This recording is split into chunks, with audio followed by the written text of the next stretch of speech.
Okay, this next topic we're going to look at, which I should probably pull up, is finding the distance between points when they're on a graph. And it's the thing about finding distance between 2 points in the coordinate plane is that we can do it if we have one of two conditions. So the first condition is that it's a completely flat line. In other words, there's no rise in the y-coordinate from one point to the other, right? The y-coordinate stays the same. And then the other case is if it's a completely straight vertical line, right? Completely, so in other words, it doesn't, no movement from left to right, right? It stays completely on top of itself.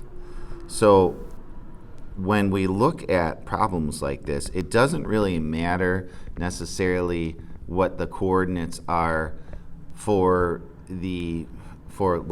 this one, it doesn't matter what the x-coordinate is as long as we recognize that the x-coordinate is the same between A and B. So if we recognize that, right, looking at A and B, then all we have to do is we have to say, okay, well, how many units apart then are A and B? Seeing as this is in a straight line up and down, right, how many units apart are A and B? And so it's pretty much just a matter of starting at A and counting until you get to B. So if I start at 5, which is where A is, and I go down to 4, that's 1.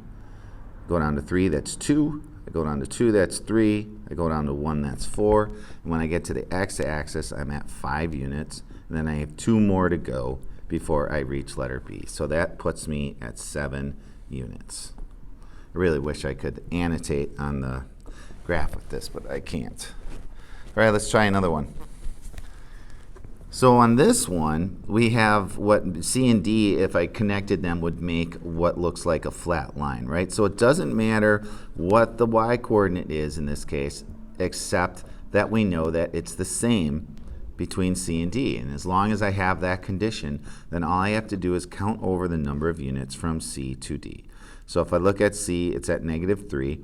I'm going to go to the right. So from -3 to the y-axis, that's 3 units, right?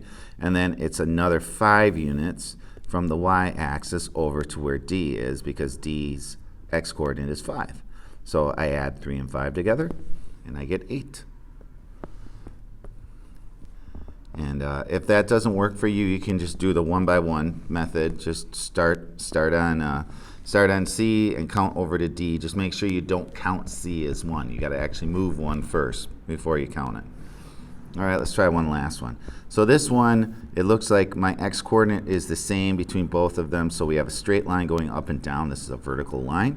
So we'll just go down from A to B. So from A to the x-axis is 4 units. And the reason I know that is if I look over to the left on the y-axis from A, I can see it lines up with 4.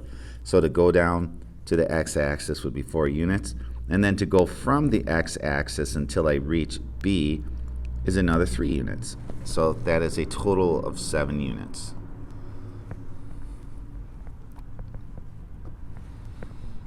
And hopefully these few examples will help you a little bit with this. So good luck with this, and I think in the next video we're going to talk about how do we do this without a graph.